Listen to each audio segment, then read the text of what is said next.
Good afternoon, everyone. Thank you for joining us. Today is Monday, August 28th, 2023.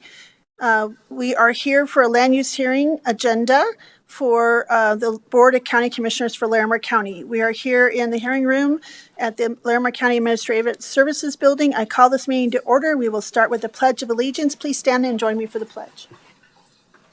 I pledge allegiance to the flag of the United States of America and to the republic for which it stands, one nation, under God, indivisible, with liberty and justice for all. Thank you all for joining me for the Pledge of Allegiance, and thank you for being here today. I am Larimer County Commissioner Jody Shai-McNally, Chair of the Board of County Commissioners. Today I'm joined at the dais by my colleagues, Larimer County Commissioner Kristen Stevens and Larimer County Commissioner John Kafalis. Also, helping us with our meeting today is a clerk to the board, Tessa Bede. Hello, and good afternoon, Tessa. And then we also have our Assistant County Attorney, Frank Haug. We have Connor Sheldon from Engineering. Sarah Martin is from the Community Development Department. We have our Community Development Director, Rebecca Ellis, and we have Jill Axemaker, who I'm sorry, Jill, I've forgotten your title. It was right out of my head. So I'll let Rebecca go ahead and start by introducing our process for how the hearing will go and any assisted devices, and then I will go through the consent agenda. Thank you. Yes, thank you. Good afternoon, everyone. We respectfully request that all members of the audience please silence your electronic devices, and please help yourself to a copy of the agenda and hearing procedures, which are located to the right of the door at the entrance here, and the agenda and packet is also posted online for anyone who may be watching virtually. Please wait to speak on any items until you are recognized by the chair, and we ask that we maintain civility, refraining from any audience applause, comments, or disruptions, whether in support or opposition to an item. Please make all comments directly to the Board of County Commissioners from the podium. We do have a portable microphone available and assisted listening devices available as needed. Please spell your name if needed and state your name at the beginning of your comments. For those who might be watching on Zoom, you'll be muted until you are recognized by the chair. And if you wish to speak or request a consent item to be removed for discussion, please use the raise hand function on your Zoom control bar. And by way of further introduction, we have Jenny Oxmaker, our planning manager up here, as well as Alyssa Martin, who will be presenting the discussion item today. Thank you. Thank you, Rebecca. I appreciate that. And thank you for covering that information. So I'm going to talk about our consent agenda. And for those in the public, we have, three consent items and then one public hearing discussion item. We'll read through the consent agenda. Consent agenda items are land use proposals where the applicant and the planning department service team are in agreement with the details of the proposal and recommendations. And furthermore, consent items are presented when there's no known opposition and they are approved collectively without a full hearing. A consent agenda item can be pulled from the agenda by one of the commissioners or a member of the public. So I will read through this consent agenda and see if my colleagues have any questions.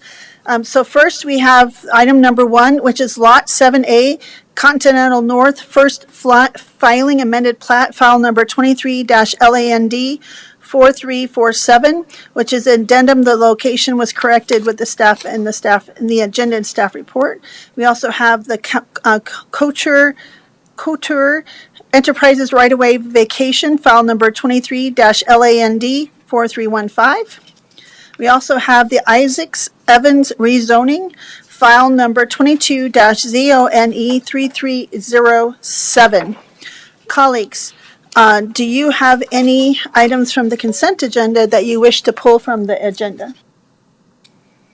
Okay, seeing none, I will ask if any members of the public that are here in person who wish to pull one of these items from the agenda, they would then be considered full hearing. All you have to do is indicate your hand and come up and ask, and we will hear. Okay, Rebecca, is there anybody online? Our only online attendee is one of the applicants for one of the consent items, so I'm not seeing any hands raised. Okay, sir, I saw you raised your hand. Did you like to approach the podium and tell us what you would like to have pulled and have a full hearing? The Isaacs zoning. Number My name is- 3? Yeah. Okay, go ahead. My name is James Trzynski, and I am a property owner that has property adjacent along 38E. I currently have a sketch plan and in the preliminary plat plan. It's 22-4273. And my concern is the same concern that the Director of Engineering had in the review of my. Okay, so what we'll do is, I'm not to cut you off, but if we pull it for a full hearing, then you'll have 3 minutes for public comment, and you can give your full public comment then, and this will receive a full hearing and Okay. a potential for, is that what you wish to do? Not necessarily, but there's a severe safety concern there in that area that. So you wouldn't be able to make, to talk about that unless we did a full public hearing and pull it off the agenda, have a full public hearing. Thank So you. you wish to do that? Yes. Okay, and that's item number 3. Okay, so, so we will, now I will ask Commissioner Stevens, is there so there's no one else online, and I'll just, There's no one else online, and if we could request as staff to move that item that was pulled after the first discussion item, that would accommodate some of the schedules that we have okay, today. yeah, you had mentioned that earlier. So, so we will, I'll ask Commissioner Stevens to approve, make a motion to approve the remaining consent agenda items, please. Yes, Madam Chair, I move to approve the remaining items on the consent agenda, which are items number 1 and 2, subject to the conditions in the staff reports, and further move the authorization of the chair to sign the findings and resolutions. Thank you, Commissioner Stevens. Any further discussion? All those in favor? Aye. Aye. Okay, so per staff request, we're going to go ahead and hear that item, but first we're going to do our other public hearing discussion items to help accommodate staff. So if you can wait, we will do that. Thank you. And so just to be clear for the public, we're going to first have our public hearing discussion items of the Howe Plan Land Division. Thank you all for coming today. Howe Plan Land Division Plan Development and Appeals File Number 21-LAND 4129, and then we will go to a public hearing for the Isaac Evans rezoning File Number 22-ZONE 3307. Do I have that correct? That is correct. Okay, so I will ask now Alyssa Martin to proceed with her presentation. Thank you. Thank you, Chair. Yes, this is going to be the Huff Plan Land Division, Plan Development 21-Land 4129. To start, the location is 2533 West Vine Drive, located on the south side of West Vine Drive between North Taft Hill Road and North Overland Trail. Here is an aerial depicting the site in the general context. And then here is the zoomed-in aerial of the site. This will be a 2-lot subdivision with the proposed access drive labeled there.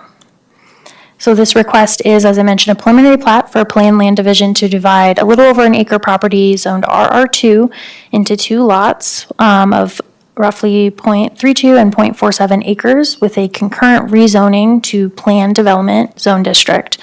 That includes 6 appeals to different sections of our code regarding connectivity and circulation, street landscaping, road surfacing requirements, and then the required public right-of-way. 2 of the appeals, how I will go forward with the presentation is lump the appeals based on what specific aspect they are referencing. 2 of them are related to road paving, and then the rest are related to right-of-way or street connectivity, and 1 is related to landscaping. The application was submitted back in April of '21, so the application was reviewed under the new code for both sketch plan and preliminary plat, and it is within the Fort Collins Growth Management Area, which the PLD-PD process is required for any subdivisions in that GMA. Here is a site plan of what was originally submitted and proposed by the applicant. We can see that Lot 1 will have a building envelope, and the public right-of-way would end a little bit after Lot 1 with the hammerhead turnaround there. And then the proposed rest of Lot 2 would be just an emergency access easement. So for sake of time, I will just go over the appeals that were requested. Here is the appeal review criteria, if any of the board members want to go back to that later. The first chunk of appeals there's 4 of them. They're all related to connectivity and circulation. One is regarding street design, so all streets should be aligned to join with planned or existing streets. So the possibility of 2517 and 2435 West Vine Drive, those are the 2 parcels that are directly to the east. They are large enough in acreage that in the future they could potentially be subdivided, which means that this type of development should provide a connection point for any future road connectivity. The next section is about dead-end streets, not allowing dead-end streets, except in cases where they're going to connect to future streets and abutting land. So that goes back to the criteria I just mentioned. And then because their proposal is not to have a full public right-of-way, then it would need an appeal to this section as well. 531, that's related to public right-of-way. So within our code, all roads within boundaries of land divisions, both in urban and rural areas, have to be a public right-of-way per this criteria. And the applicant was proposing an appeal to this standard so that that southern half of the road could be an access easement instead of a public right-of-way. And then 534 is related to connectivity. So again, all 4 of these are related to basically having public right-of-way go all the way to the end of Lot 2. The next appeal, there's 2 sections, but it's kind of lumped together as one appeal because if one's approved by default, the other one would need to be approved as well. Those are related to road surfacing. So compliance with the Larimer County Urban Area Street Standards. So the urban area street standards would require the road to be paved, and the applicant is requesting that it to be gravel and be unpaved. So an appeal would be needed to both of these review criteria. Planning and engineering staff were recommending denial of those appeals because it is located in the Fort Collins GMA with Irish Drive that's approximately 600 feet to the east. So though all of the properties in Fort Collins and Loveland growth management areas do require the urban area street standards. And then this is the table in our code we could go back to later if we would like to reference it. The very final appeal is just related to street trees along Vine Drive. Staff is willing to support this appeal because there are existing trees along Vine Drive.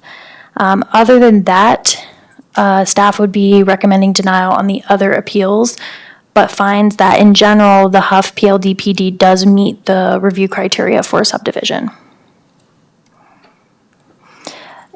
Summarizing the Planning Commission hearing that happened in July, several Planning Commission members expressed that not requiring the applicant to pave the road would be appropriate, and the hammerhead location, as proposed by the applicant and agreeable by the Poudre Fire Authority, would also be appropriate. Commissioner Choate moved that the Planning Commission recommended to the Board of County Commissioners that approve this subdivision and all of the appeals other than one, which was the appeal to require public right-of-way to go all the way to the end of Lot 2. That motion carried 6-0. And a point of clarification was that the denied appeal by the Planning Commission regarding requiring the road to be a public right-of-way, if that appeal is denied, then 2 of the other appeals would not be applicable. They would not be necessary because then the application would meet the connectivity requirement. So that was just a point of clarification there. So the Development Services team recommends approval of the Huff Plan Land Division subject to these following conditions that are in the staff report, and they're on the slides here if we want to go back and reference them. But the Development Services team recommends approval of the appeal to the street landscaping and then recommended denial of the appeals to the other land use code sections. And then I have a suggested motion here if we'd like to go back to it later. But that concludes the staff presentation. Thank you. Thank you, Ms. Martin, for your presentation. Colleagues, at this time, do you have any questions for Ms. Martin and her presentation? Commissioner Kafalis.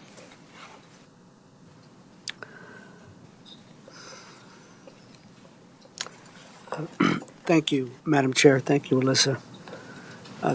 Two questions I have at this time. One is, could you provide a little bit more thinking regarding the discussion for the Planning Commission? What I'm reading is that they approved the planned land division, and they approved all of the appeals except for the one regarding 5.31A. How did they rationalize approving the other appeals and not that one? Yeah, so they mentioned they felt that not paving the road was appropriate in the area.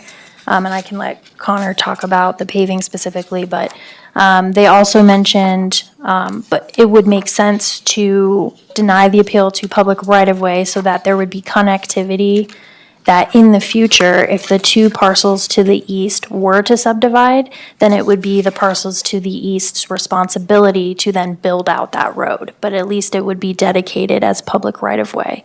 So that was why that one was denied and all the other ones would have been approved.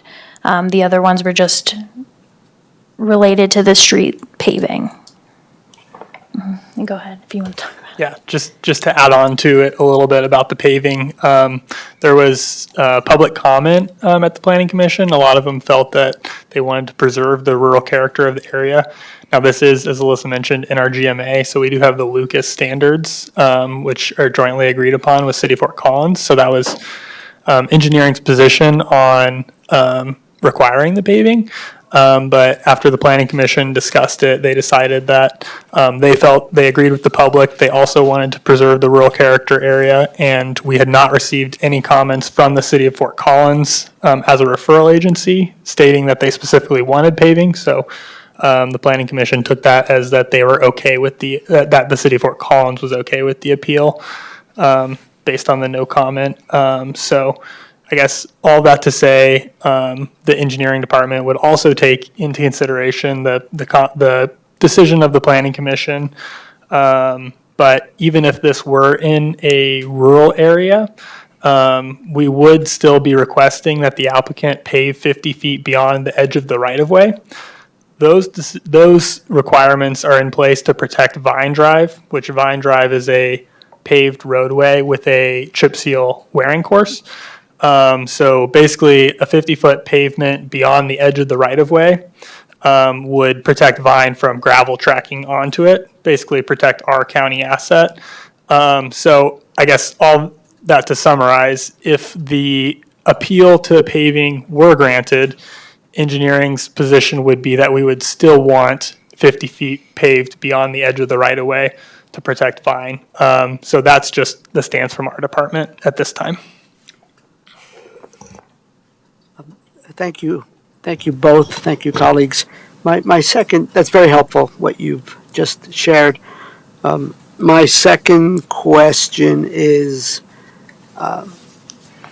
based on if we were to concur with the Development Services Team recommendations, which is to approve the planned land division and the street standards item, but deny all the others, what are the implications for this proposal? So if you were to approve our staff recommendation, that would mean that instead of the road being a gravel all-weather surface, 20 feet wide, with a hammerhead turnaround in the middle, in between Lot 1 and Lot 2, what would have to happen would be there would need to be a paved roadway to the end of the road, and the hammerhead would be at the end, and the hammerhead would also have to be paved. So as you can see here on the drawing, Huff Drive there, the hammerhead's kind of just there on Lot 1, and then the right of way would. So this is what would happen this is what the applicant is requesting with the appeals versus if the appeals were not granted, that hammerhead would have to be at the end of Lot 2 and it'd have to be paved all the way down. Thank you. Commissioner Stevens, did you have questions? Yeah, with regard to the maintaining the gravel road, I think the applicant called in the Northwest sub-area plan that allows for, I don't remember what the language is, but, sort of maintaining the character of the rural character of the west area. So the fact that there's that plan in place and then there was no comments from the city, are we taking that as that there was no objection by the city, or do we specifically ask them since this came up? So they're one of our referral agencies, so we sent a referral to them and they didn't respond. So we take it as, when there's no response, that they would have no concerns. If they did, they would have responded. That may not necessarily be true, they just did not provide us any comments. In regard to the Northwest Sub-Area Plan, that is a joint plan between the City of Fort Collins and Larimer County. And it's not legislative, it's advisory in nature. And this area is on the farthest east side of that sub-area plan. The sub-area plan mentions that this area specifically serves as a buffer kind of between the Old Town neighborhoods and the neighborhoods over to the west. So this specific area out of the Northwest Sub-Area Plan is the most urban. The areas in the Northwest Sub-Area Plan to the west are definitely more rural. And it is in the Fort Collins GMA, so that definitely plays a big factor in it because the GMA is legislative. Yeah, that's where I have some pause. So I guess we'll hear from the applicant and maybe we'll have further discussion later. Thank you. Thank you, Commissioner Stevens. So I want to go back to what Connor and both of you had said. When I looked at the map and I see that Vine Drive is paved and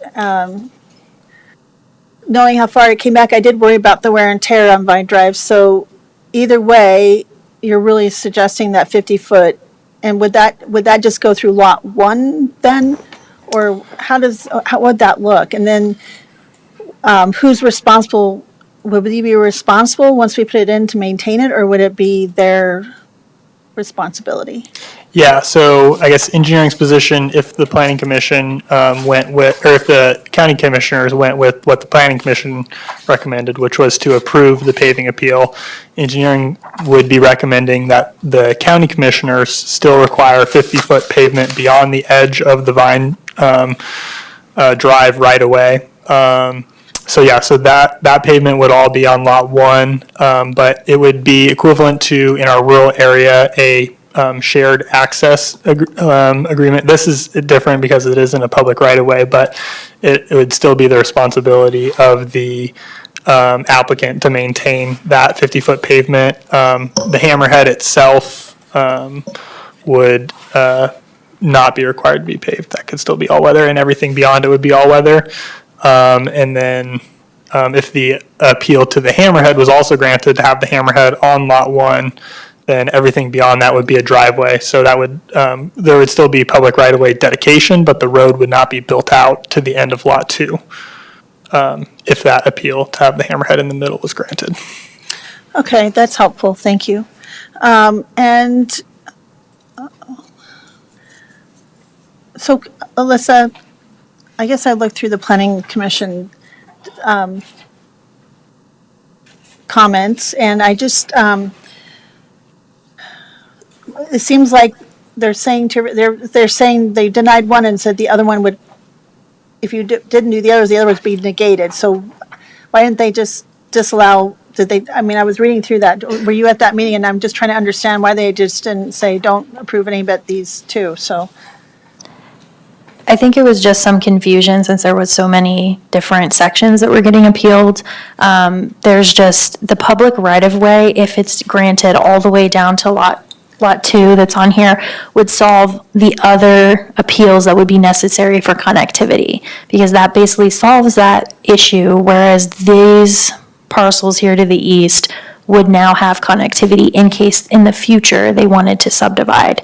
If this was just an access easement to the end of Lot 2, all the appeals to connectivity would also be required.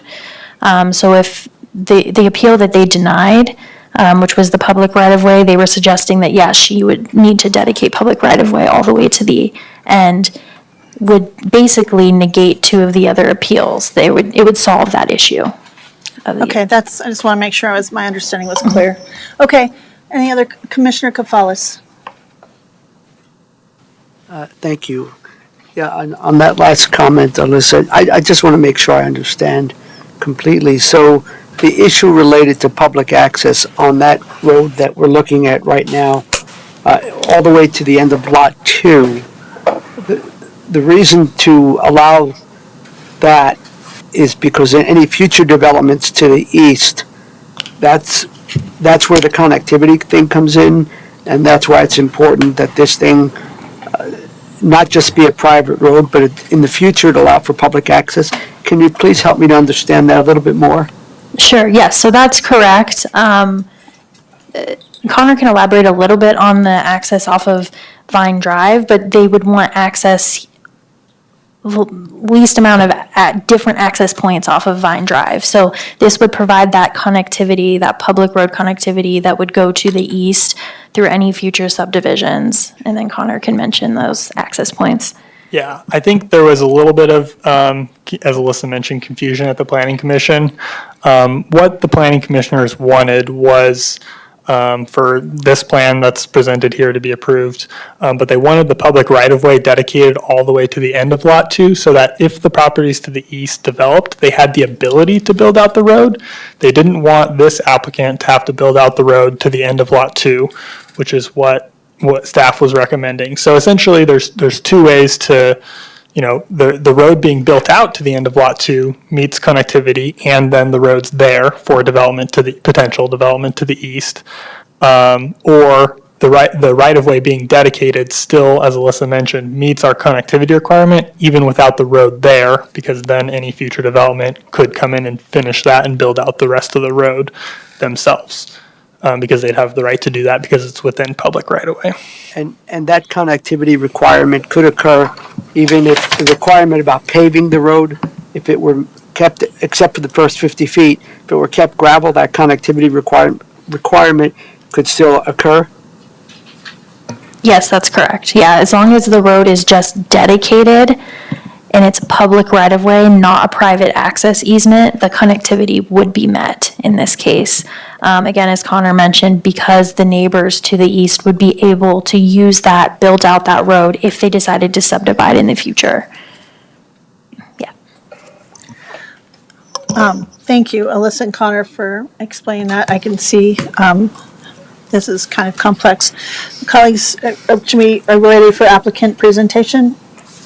Okay, so I will invite the applicant up to the podium, and we'd have 10 minutes, and then we'll have public comment. So please identify yourself, and then we'll have 10 minutes. Thank you. Thank you. Hi, my name is Nancy Huff. I'm the owner and the applicant. Is there a device for the slideshow?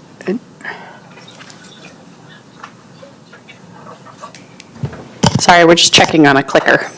And Nancy, could you do your best to talk directly into the mic so I can hear you, You bet. please? Yeah.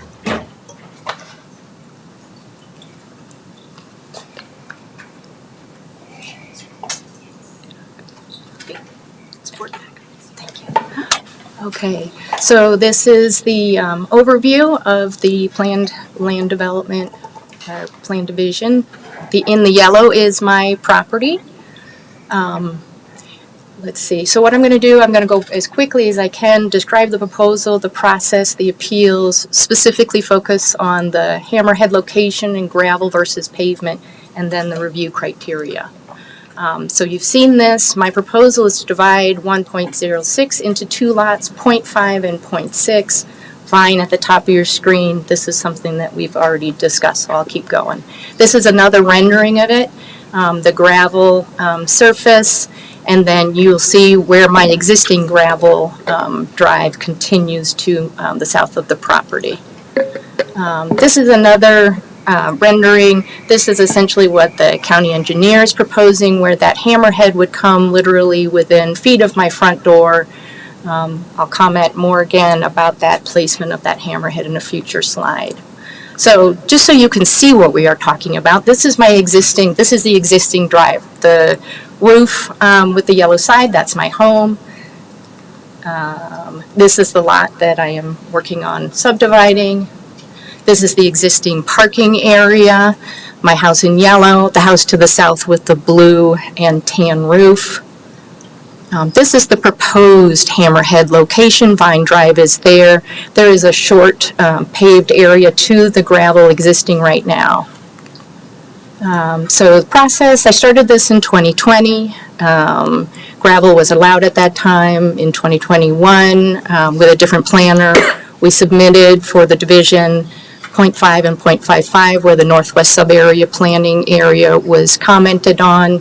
In January 2022, there was a new planner assigned who said I needed to change what I was doing and essentially divide it into what has been proposed by the county, losing a quarter acre of land ownership.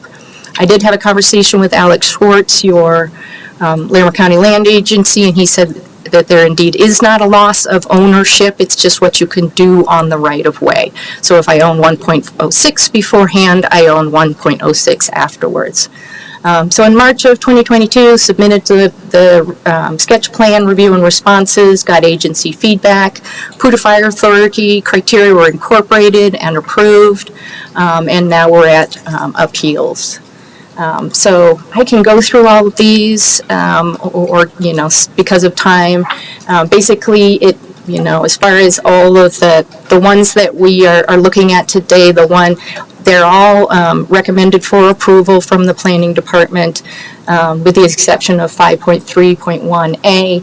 I don't have any concerns about this being dedicated a public right-of-way, although I do see that there is the option that this may not be necessary if county commissioners don't see a foreseeable purpose for this being a right-of-way. The Hammerhead cul-de-sac, it's not disputed. This is the location of comment landscaping. I don't need an appeal in that. I've actually planted some trees because the county has come down and had to eliminate some trees because of disease, so I've planted some trees along there. As far as connectivity and circulation, jumping to 5.3.4, there is no undeveloped land abutting any part of my property. There's no way to connect to an existing road. And then road surfacing, Vine Drive is chip seal, putting it into the rural plains, and so thus the gravel surface. These are the two that primarily I think we are all focusing on. So again, the location is disputed with the county engineering. PFA has approved the location, says it's designed to meet their safety criteria. The county engineer proposed plan would require taking out trees, and the location that the county engineer suggests would not meet the criteria of PFA for unobstructed access to each building from the hammerhead. These are some between interactions with me and Puda Fire Authority. The first one says what it needs to be. The second one in May of 2022, basically states that it all information, all comments are satisfied, and the Hammerhead gravel drive, it's designed and constructed per PFA specifications. Further, the PFA would support the appeal to maintain a gravel road versus installing a paved road access. I asked Carrie for additional clarification, and she said yes, this all meets criteria, eliminates the dead-end situation with the hammerhead, and that the entirety of the hammerhead needs to be free of obstructions. So side by side, this is what I propose on the left, and this is what the county proposed on the right. Of note is my home would obstruct access to the proposed building envelope from the hammerhead. The hammerhead would also require removing 5 trees. I've noted those in in green, and the head of the hammerhead would be feet from my front door. So this is my front door. That's the location that's being suggested. These are the trees that would need to be, some of the trees that would need to be removed if, for the county engineer's plan. Regarding gravel, so again, according to the land use code, using rural plains with vine being chip seal, mine would meet criteria with gravel. There is the precedence. The surrounding neighborhood is full of gravel roads, and pavement is in conflict of that northwest sub-area plan. And in addition, the denial of appeals is in conflict with the city principle of the infill area. So just for a visual again, that's Vine Drive, it is chip seal, and that is the table that references what my drive should be. County planner did say staff finds the appeals are not consistent with the surrounding area, so I want to take you just on a little tour of roads off of Vine Drive in my area. This is private gravel road inside city limits, services 3 homes. This is Bryan Avenue inside city limits, servicing several homes. Frey Avenue inside city limits, servicing several homes. Gravel, Mercer Drive inside city limits, servicing 3 homes. This is a private road nearly across from me. It services 3 homes. And then this is Havel Avenue, approved 2019, services 5 homes, and it's 800 feet from my property. So this is just some excerpts from the Northwest Sub-Area Plan that both the county and the city endorsed. Basically talked about easing the process to obtain approvals for development, allowing flexibility to make them compatible with the area, make them consistent with this plan. Connection is not being sought after, nor is it desirable. Review development proposals to make sure new developments are consistent, allowing that flexibility to modify street standards to fit the character, noting narrow gravel and the country feel of streets. This is my home. It's a Phyllis Meyer home. It was built in 1900. These photos are from Fort Collins History Connection. And this Northwest Sub-Area Plan, that's one of the focuses, is preserving these farm homesteads and farm homes, preserving the heritage of this area. My home is there on the bottom there. Adding paving, hard paving is completely out of character and clashing with this old farm. Shifting gears to the infill area, my home is in the infill area, and there's the principal GM-8 that speaks to offering flexibility in land use, planning and zoning, as well as planning processes and review to help encourage infill. Denying paving and the location of the hammerhead discourages infill and creates an insurmountable financial obstacle for an individual. So again, this pans back a little bit more. You see existing connectivity of Sunset Avenue, and you'll see the properties, the homes that are to the east of my home, where there's speculation that someday may be. So review criteria, it maintains the only possible connectivity. There's less impact with not paving. One of the gentlemen that has access to my drive opposes paving. It's the minimum action necessary to adhere with other plans. It will occur, there will be no cost to any public, and it'll maintain this area and maintain connectivity. And then regarding paved surfaces, this is a proposed straight, approximate 100-foot long road. It'll service. So I just wanted to make sure you have 10 minutes, so you have about 15 seconds left, but I'll let you kind of wrap it up. Okay, it'll service just one additional home. There will be no there will be no public health cause or any problems to that, no cost. It will provide what is needed. These are letters of support because those people that spoke are not able to come today because of work. And this is just the final. Basically, there's some comments, I'll leave it up here, that the commissioners made that you guys can take a look at. It basically saying that the applicant shouldn't be burdened with the cost of paving for speculation about something that may happen to the east. City didn't comment. So I'm requesting approval of all what the planning commissioner approved, and I'm requesting the additional consideration for the appeal of Okay. 5.3.1A. Thank you. So we'll pause there. Don't have a seat yet in case my colleagues have questions for you. Thank you for your 10-minute presentation. Colleagues, do you have any questions for the applicant? Commissioner Gonzalez? Thank you. Thank you for your presentation, Nancy. Regarding what our Connor said from the engineering department, the need for the first 50 feet to be paved in terms of its connection to Vine Drive, that and the matter of public right-of-way. What are your thoughts on those two issues? Well, I guess I would appreciate a little bit of time. This is the first time I've heard about that 50 feet of paving from Vine Drive. It is gravel existing. If I can go back to a picture, you all can take a look at it. It is a gravel drive. It services a number of cars as it is right now with myself and my neighbor. I heard 50 outside of right-of-way. And so what would be the total amount of feet are we talking about?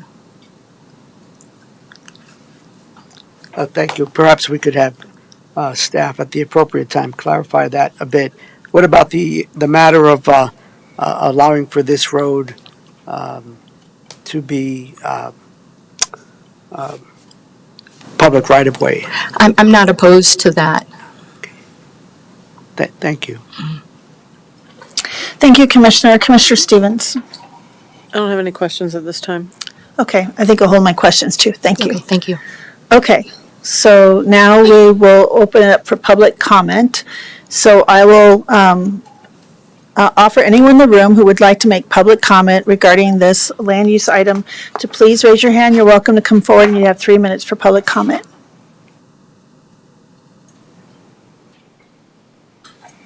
Okay, Rebecca, should we see if anyone online would like to make public comment?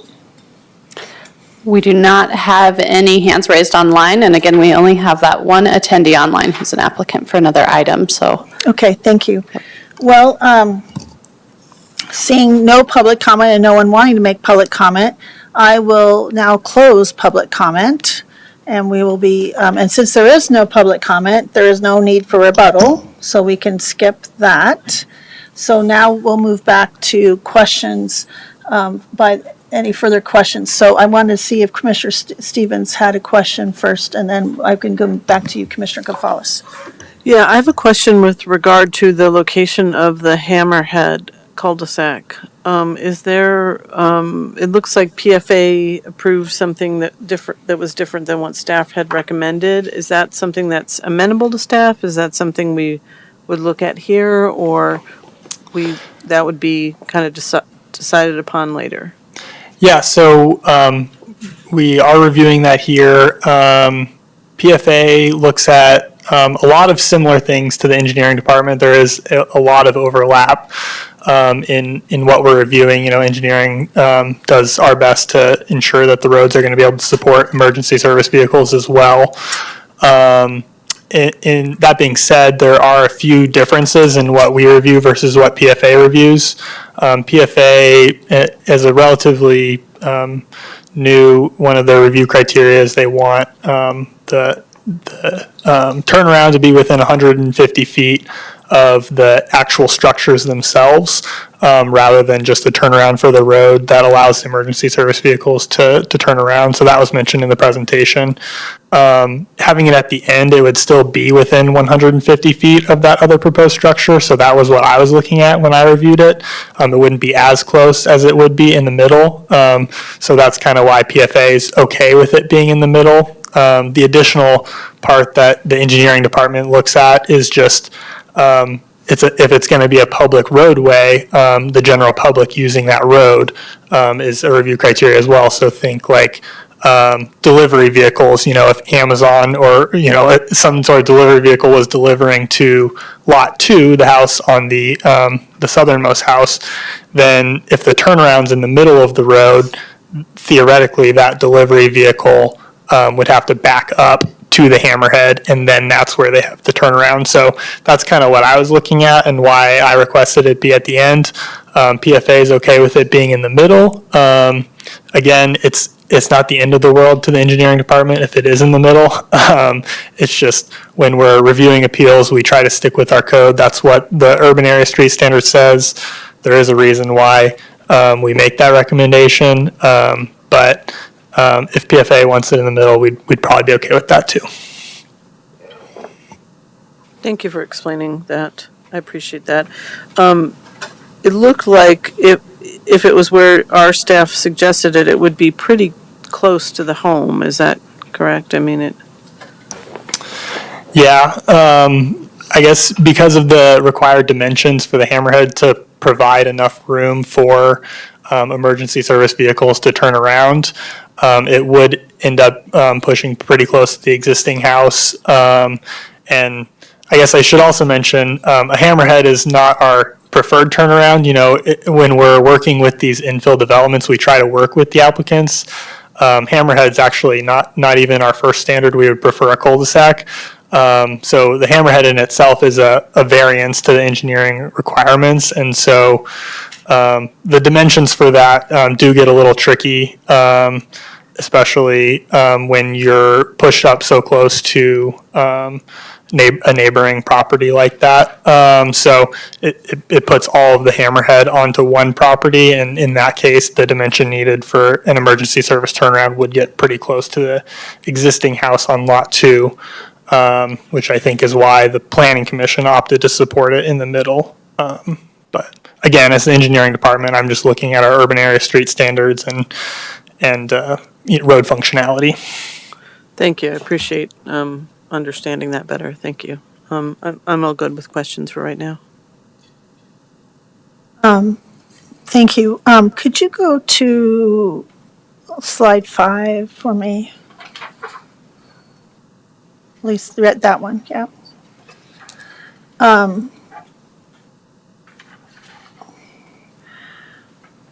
So the applicant, and then go back to slide 4 with the photo. So connectivity is, because I see the road that to the, I'm trying to orient myself, is that south or north? Going south, I see that cul-de-sac. If we zoomed out, I think I saw a picture, maybe it was the applicant's picture, yeah, that one, yeah. And so I see lots there, and I see that cul-de-sac there. And so the public right-of-way access is mostly for public safety and for deliveries and things. The right-of-way would allow for those public access for those reasons.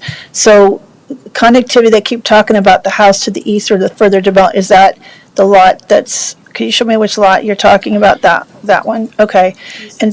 Okay, so if that right-of-way is loud, that allows connectivity to that lot in the middle is what we're stating. Is that the lot?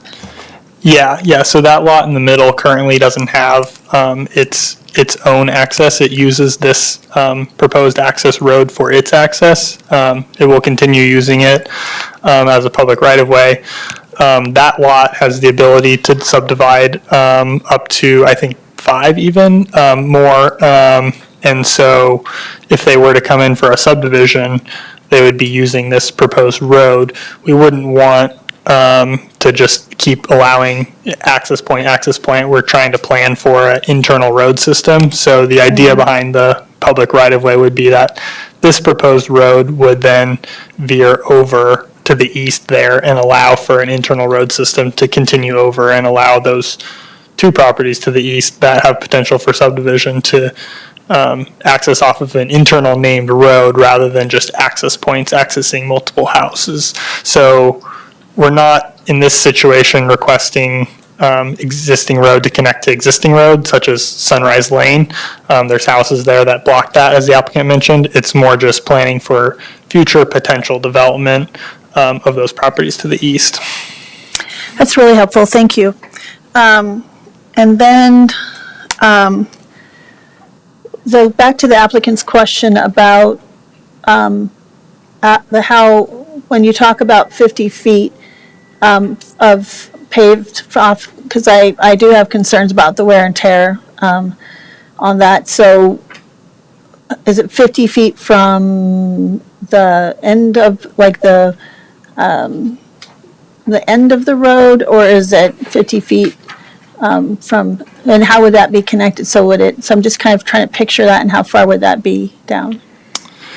Yeah, so I guess what we would be requesting is you can see there's a 30-foot existing right-of-way on West Vine Drive, and there's 12-foot additional right-of-way dedicated to meet the, when a new subdivision comes through, we request that the right-of-way is dedicated to meet the ultimate build-out of that roadway.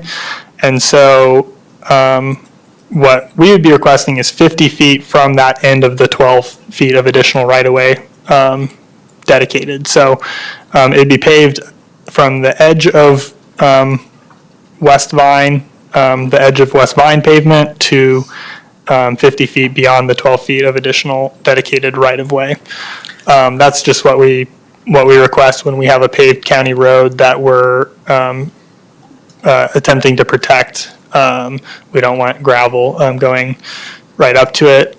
So 50 feet beyond allows for a significant enough surface that there's no tracking or anything happening out onto our asset. So as I'm understanding, if I might, that would probably go to if I'm just trying to picture this, because I see the 30 and the 12, then I see the 96. I mean, that's the total. So what you're talking about, it would be, you're looking at going to about the hammerhead, kind of past the hammerhead or middle of the hammerhead. What does that look like?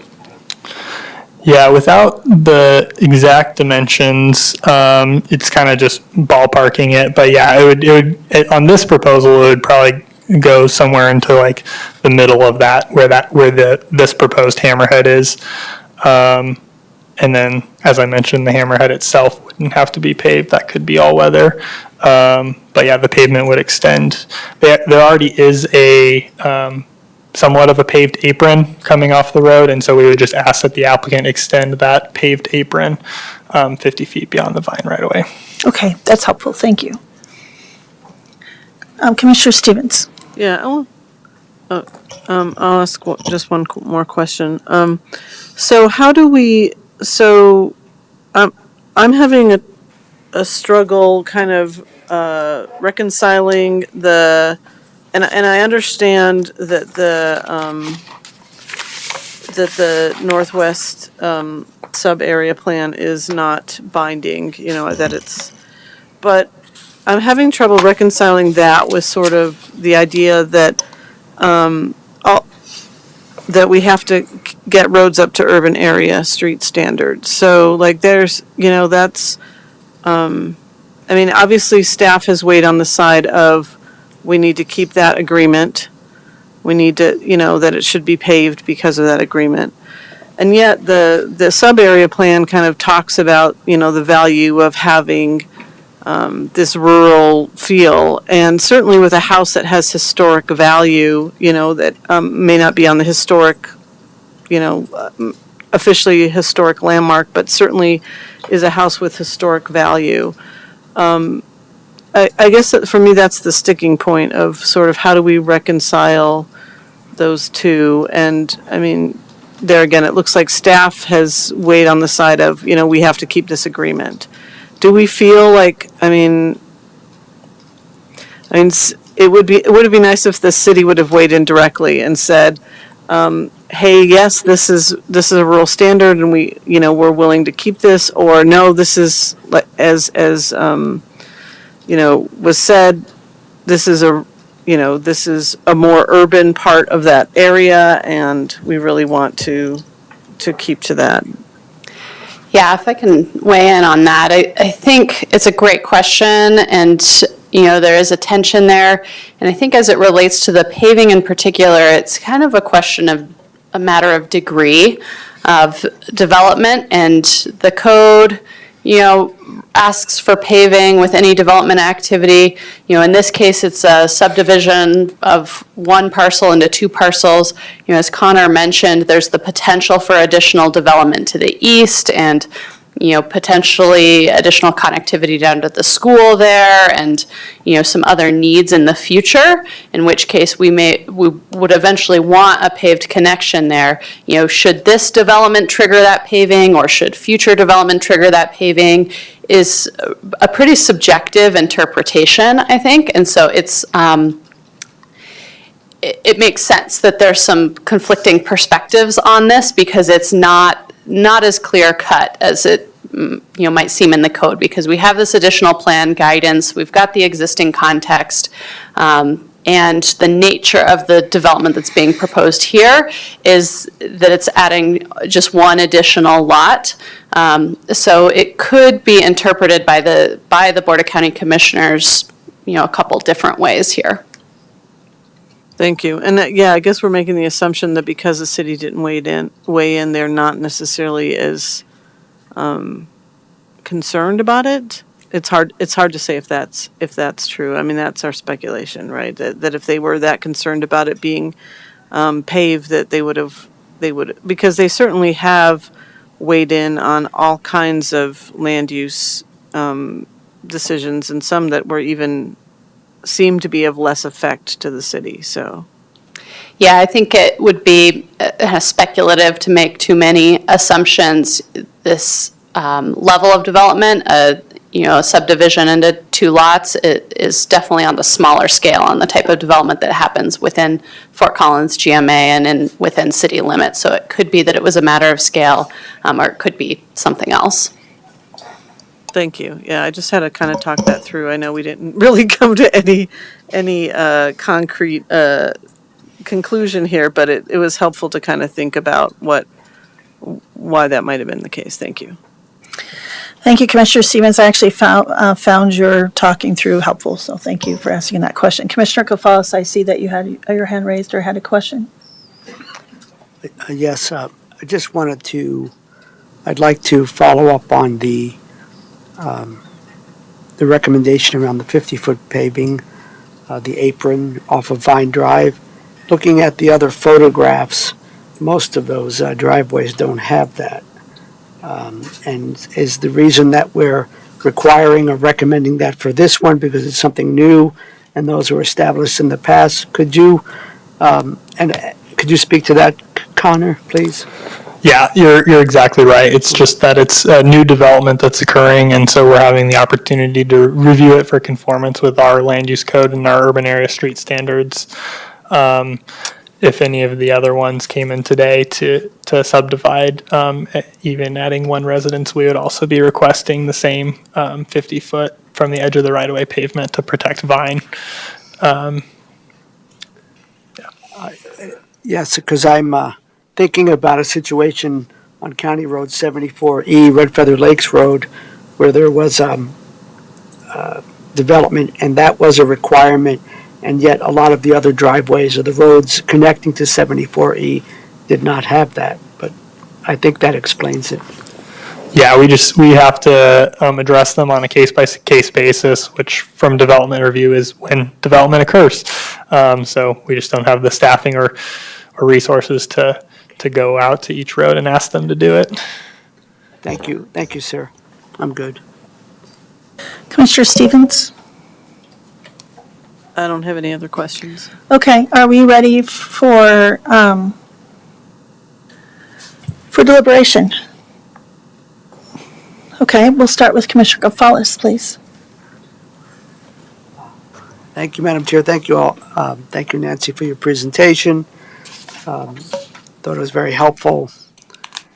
I'm inclined to align with the recommendations of the Planning Commission, and as I understand those recommendations, that is to approve the planned land division, plan development, and the appeals to all of the various sections of the land use code minus, I think it's 5.3.1A, having to do with the public access.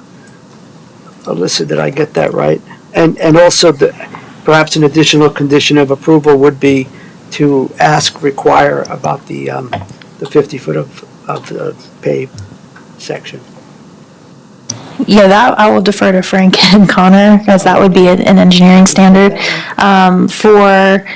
You are correct, so a point of clarification again, so if we were to deny the appeal to 531A, that's that public right-of-way, two of the other appeals would basically be null. They would not need them. Which are those, please, Alyssa, again? They're up here, it would be those two, 454B1 and 454D1, Thank you. yes.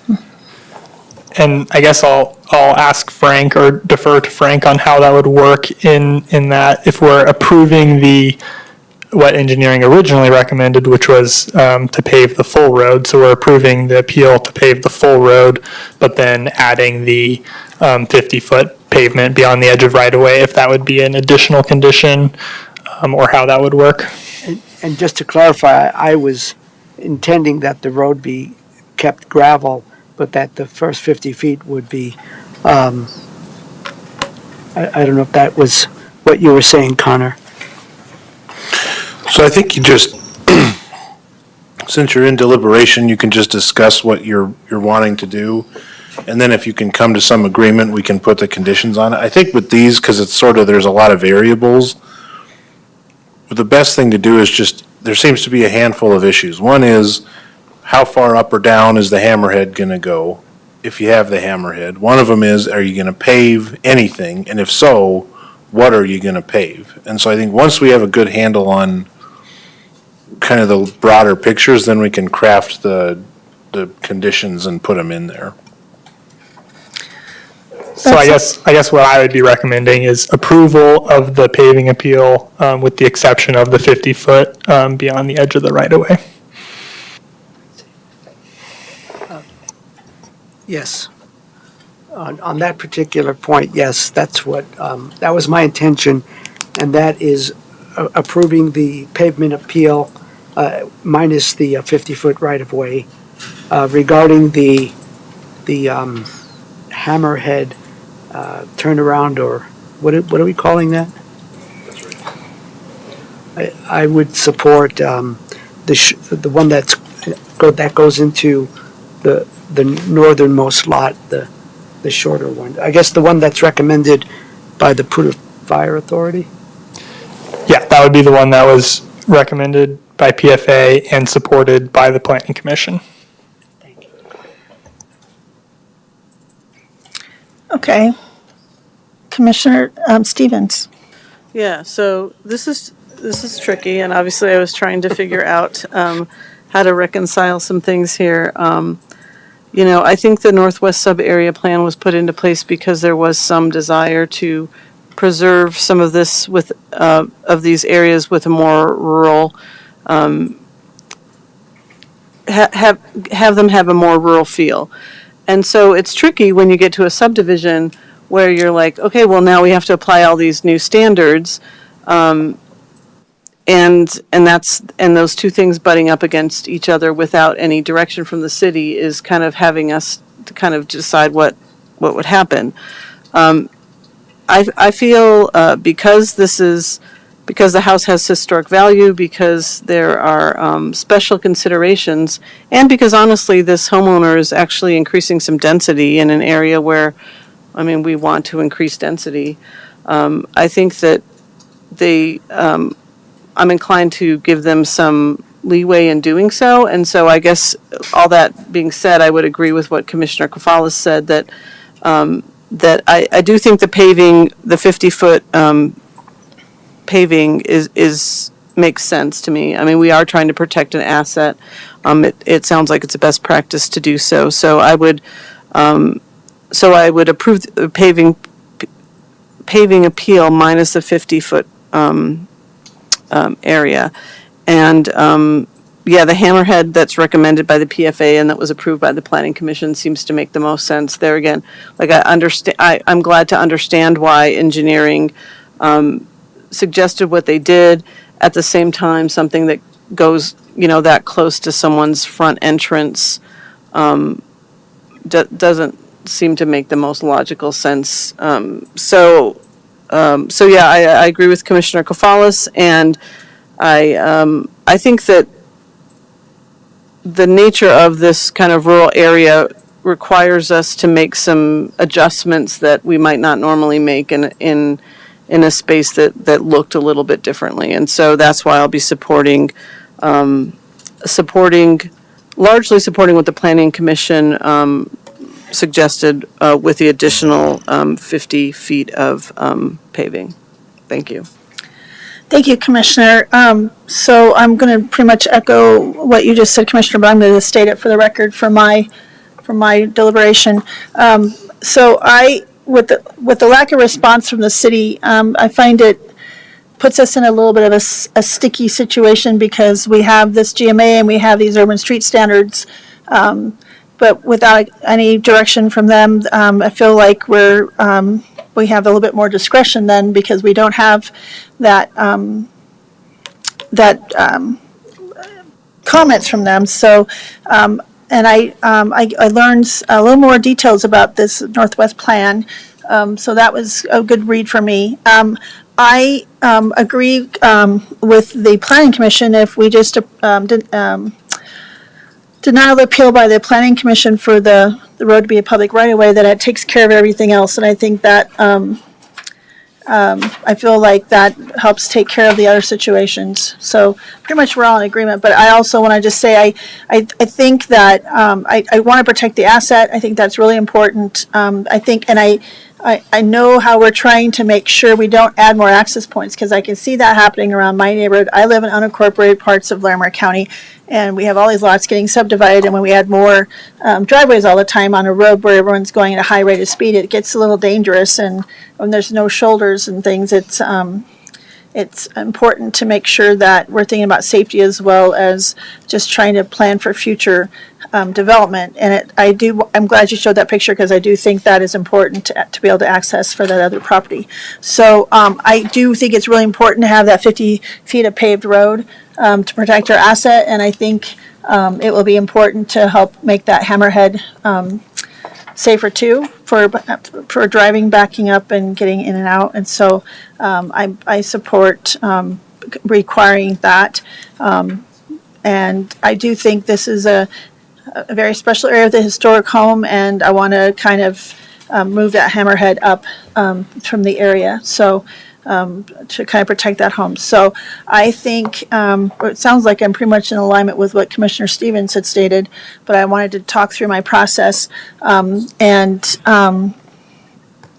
certainly wish we had a little more direction about the GMA recommendations from the city. But with that, then we'll make our discretionary decision here. So I guess it sounds like we're kind of in alignment with the Planning Commission, but we're adding the 50 feet of paving off of Vine Drive. Is that what you're hearing, Rebecca? That's certainly what I'm hearing. It sounds like there may be consensus among the board here, but I would look back to all of you to make sure you're kind of hearing the same things from one another. Is that what you hear, Frank? It is. I'm just trying to make sure we get it articulated appropriately to make sure. So, because I'm trying to see how many, there's 6 different appeals, and I'm trying to make sure that we have the one, it sounds like what you're saying is you're going to grant all of them except there was one that says they are trying to appeal the standard that would have required them to pave the whole road. And you're saying we don't want them to have to pave the whole road. We only want them to have to pave the 50 feet that goes out onto the other main road. Well, I guess my understanding is if we deny the right of way, it kind of eliminates all the other appeals, like they're null and void then. Right. Right? It wouldn't be all of the appeals, it would just be the 2 of them that are related to connectivity. Yeah, the Yes. 2, so we related the other 2, and then the treats standard sounds like that one was okay with staff to allow. And then I don't know how we change the paving. We just deny the paving and then put in the conditions for the paving and the position of the hammerhead. Should we do it that way? Am I making? Yeah, so Frank, it would be, question for you is how, it would be these 2 that are up here, these are the road surfacing standards. So there's 454A and 535, those are both related to paving. So would the commissioners need to approve or deny these two appeals and then add that condition for the 50-foot apron? So you have the ability when you get an appeal to either grant, deny, or to partially grant or deny. And so I think that you can just say, you know, with I just want to be able to point to, so now we have them up here. You're partially granting, or I'm sorry, you're partially denying the appeals to 4.5.4A and 5.3.5, because you're saying what we want is not to have to pave the whole thing, but to have to pave part of it. A full denial would mean they have to pave the whole thing, or a full granting would mean they wouldn't have to pave any of it, right? So you're partially denying it. So we would say that in the statement that we're partially denying those two standards. Correct. Okay. And then you just say, we're partially denying it in order to make sure, I think with these things, you just make it clear what you're trying to accomplish. Okay. We're partially denying it in order that the 50 feet closest to, is it Vine Drive? Is paved. May I? Be it for me to have a different opinion than our esteemed county attorney, but I'm wondering, denying the particular review criteria that requires paving, keeping that intact, putting on a condition of approval, that, you know, the 50 feet, that would be an additional condition of approval. I don't know if that's a simpler way to do it, Yep. colleagues, or if it's easier the way you're suggesting, sir. You could do that, that's fine. I mean, I think that when we go back and, because I go back and listen to these tapes and I'll go back and fill in the findings and resolution, I do think you have to make a ruling on the appeals. You either have to deny the appeals or you have to grant them. So you have to make a ruling on each of them. You could just deny it and then you could put on the end, but with a condition of approval that you pave the 50 feet. Either would accomplish the same thing. Should we take these one by one? Yeah, I tend to think that you're better off doing it that way. Okay. I mean, just because, yeah, this gets complicated when there's 6 different ones, and I want Yeah. to make sure we're, Isn't it a Correct. matter of approving the various review criteria that we've been discussing? you have to do, because this is both the The granting appeals. of the land division, that's one thing, and then there's 6 different appeals, and you have to say for each of the 6 appeals whether you're granting it or denying it. So we can go ahead and do, I could give it a try. so we can go ahead and do the first, just granting the division, and then go through with a condition of approval with the driveway then, Yes. and then go through and do the denials? I think what you want to do is, it sounds like the motion you want to make would be move to approve the land division with the condition that the 50 feet closest to Vine Drive be paved, and granting 4 of the 6 appeals, but denying the appeal to 4.5.4A and the appeal to 5.3.5. Good try. They would be denying the public right-of-way appeals though, too. Yeah. Yeah. Which ones are those?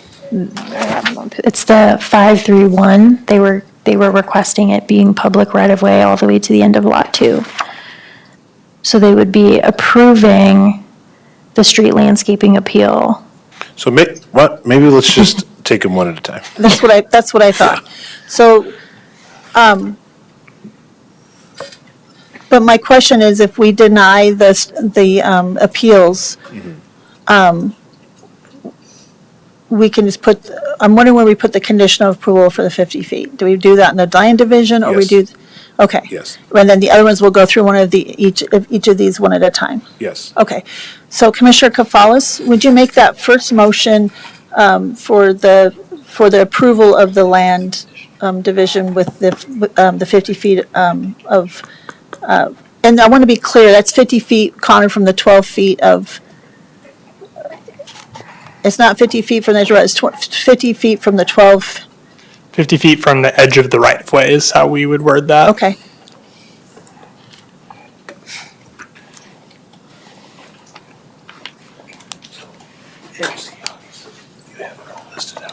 And I would offer too that there are already some conditions of approval that are included.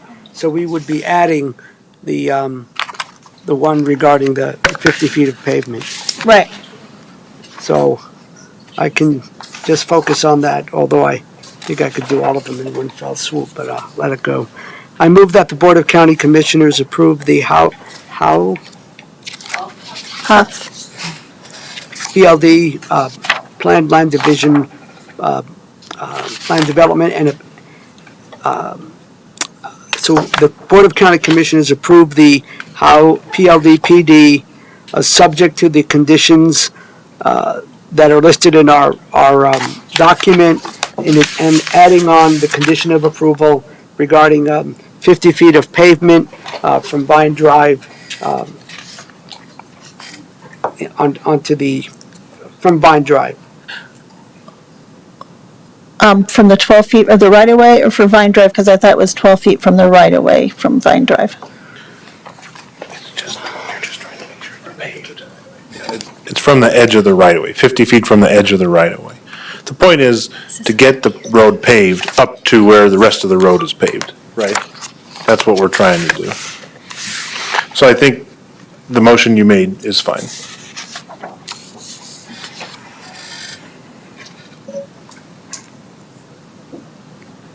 Okay. I just wanted to be clear, since there's 12 feet and 50 feet, that's the only way, because I'm going back if there's talking about any changes or how far. Well, I mean, to me, and maybe I'm misunderstanding, but the idea is you've got the edge of the right-of-way of Vine Drive, you're gonna pave 50 feet out from the edge of the right-of-way, from Vine Drive. I don't know where the 12 feet, what the 12 feet has to do with it. Well, show them that picture. It sounds like it goes a little bit further from the road, the actual So road. they would be paving from the road to 50 feet beyond the edge of the right-of-way. So I guess technically it would be 62 feet of pavement total if it's paved up to currently where the existing right-of-way is. They have a paved apron that goes about up to there. So it'd be approximately 62 feet of additional pavement, but the way that we'd word that is 50 feet from the edge of the right-of-way. That's why I was wondering if it needed to be more clear. So is there gonna be a 12-foot gap in between the edge of the right-of-way and the paved part of the road? Who's paving that 12 feet? They're dedicating this on the plot, there's an additional. I'm not talking about that, I'm talking about, you got the road, edge of the paved road right here. We could just do. And you got 12 feet right here. And then the right, they start here. Who's paving that 12 feet? Yeah. Yeah, okay. So they need to pave up to the paved surface of the road and then 50 feet farther out from the right-of-way, is I think what Connor is saying. So it'd be almost 62 feet. Right.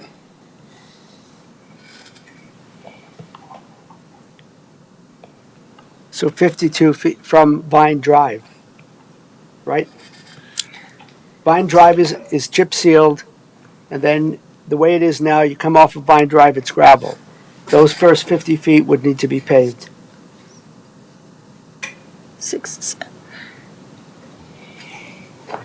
So I think a good way to word it would be, the road will need to be paved from the edge of Vine Drive to 50 feet beyond the edge of right-of-way. So Beyond that the edge of covers what? that 12 feet of additional dedication.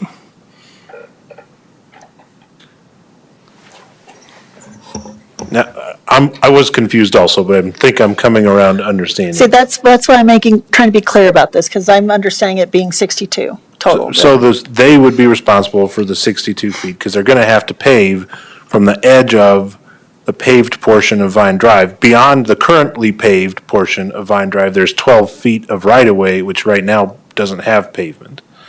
So they're gonna have to pave that 12 feet plus another 50 feet down from where the edge of the right-of-way is. So it would be 62 feet.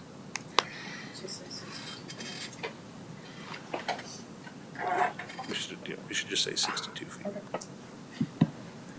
I don't mean to belabor this. I thought what we were asking was to accommodate the fact that Vine Drive is paved and that we're asking for 50 feet of pavement to address any impacts on Vine Drive.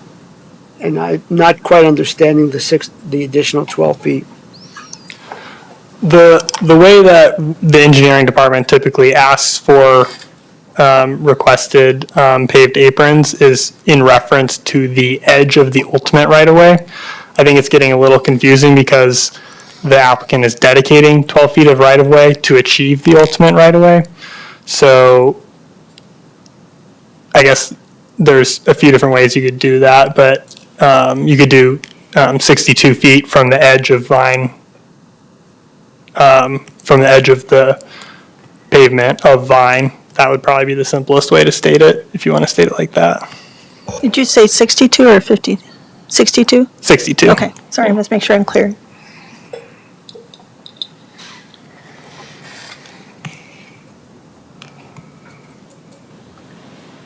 Shall I try it again?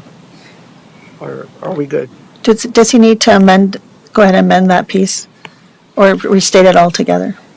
Because there's a motion on the table. The motion on the table is to approve the plan land division, and we've been discussing a condition of approval to that, which initially was phrased as paving 50 feet of the, down from Vine, and we've been saying instead, what we're trying to, is 62 feet from the edge of the paved road of Vine down this Huff Drive. And so I think we have, as long as you all feel like you understand what we're trying to accomplish, then I think we're okay. I don't think you need to modify it unless you feel the need to. That's up to the person who made the motion. So yes, I understand that. And again, we need to make sure we're approving the planned land division subject to the conditions of approval that are already listed.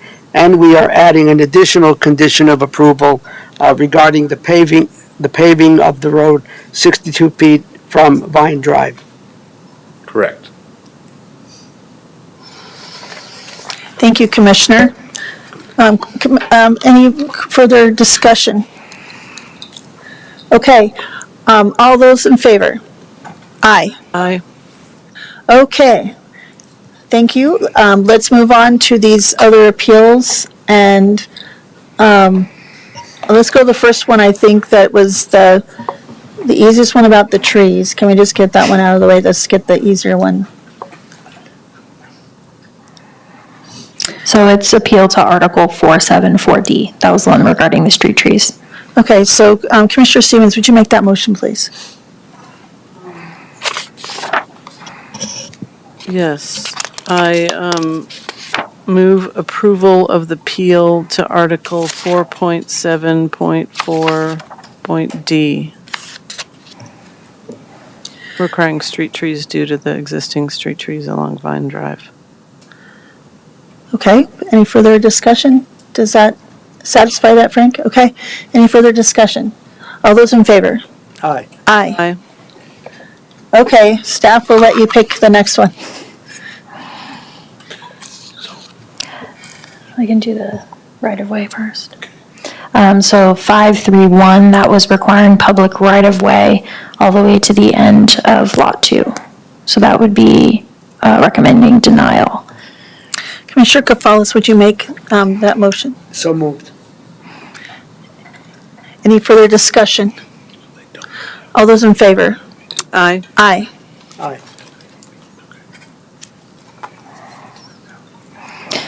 Article 454B1 and 454D1 were both related to that public right-of-way. So if you had denied that one, I'll ask Frank, do we need to actually make a motion to deny these? If they would basically be null if they denied the other appeal. Also, they denied the one saying you have to, Yes. to dedicate the right of way all the way. Yes. So they're irrelevant. Yes. So these two, because you denied the other one, are basically automatically irrelevant now or denied. So I don't think you need to take any action on those. Okay. The next one, 534, you would be recommending, that one is relating to having the road being constructed. You're recommending not having her construct the road all the way to the end, so that would be an approval to 534. And may I ask, where does the hammerhead discussion come in? The hammerhead discussion is kind of a separate engineering standard for the urban area road standards. It wasn't an appeal to the planning land use code. Okay, so that will come into a different process to move it to a different location. It's not its own appeal. It's part of 454A, compliance with Larimer County urban area street standards. So it's kind of a general catch-all that they must comply with the urban area street standards. The hammerhead and the cul-de-sac turnaround is included in that. So with the additional condition that Commissioner Kafalis made with the pavement, in that case, the appeal to comply with Larimer County urban area street standards would be approved, which would allow the variance to the hammerhead location and the other Larimer County urban area street standards, just that we're gonna have Okay, 62 feet of pavement. that's helpful, thank you. Okay, so, So you're at 534 for connectivity. You'd be recommending approval.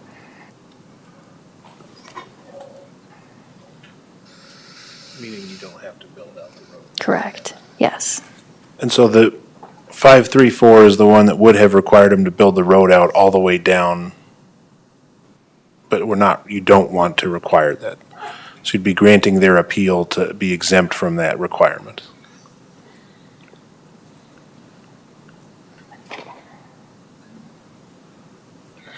and that will still allow that future development to that other division if we don't do that? The road will still, the right-of-way will still be there, there just won't be an actual physical road there. Okay, that makes sense, all right. Right. Commissioner, let's see, Commissioner Stevens, would you make that motion, please? Yes, Madam Chair, I move to grant the appeal to section 5.3.4. Thank you for that motion. Any further discussion? All those in favor? Aye. Aye.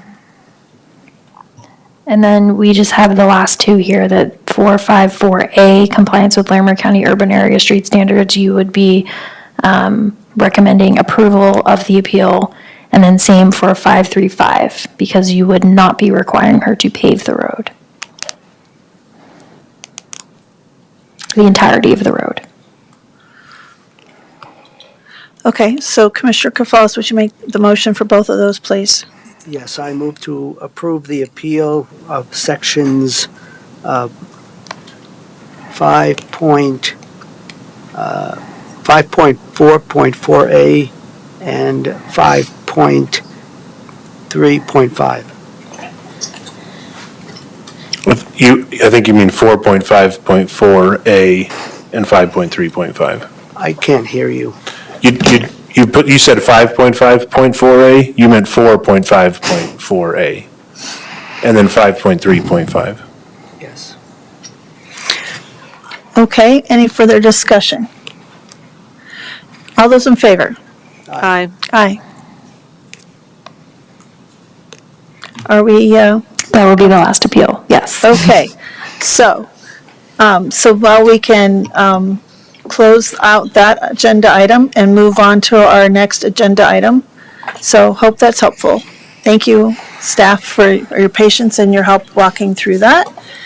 And so now we will go to our next discussion item. And as we're talking, we'll wait for staff to kind of come up to the front. But this will be for item that was listed as third on our public consent hearing items, and now is our second discussion item, and this is the Isaacs Evans rezoning file number 22-ZONE 3307. And I'm assuming Samantha Mott will be presenting. Yes, thank you. Samantha Mott will be presenting this item. We'll give her a moment to get connected to the system to share her presentation.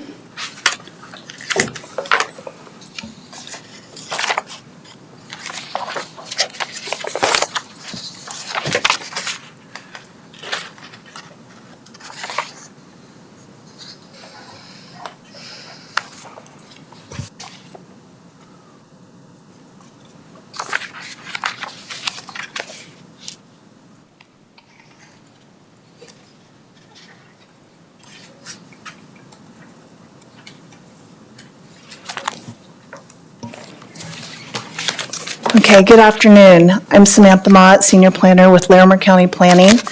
The item before you is the Isaacs Evans rezoning, file number 22 Land 3307. And bear with me, I'm going to...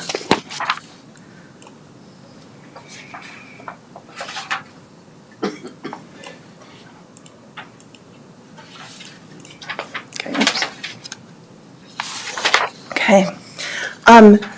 It is two properties which are located at 4789 and 4791 West County Road 38E, Fort Collins, located south of Holiday Drive to the east of Catalina Drive and to the west of West County Road 38E.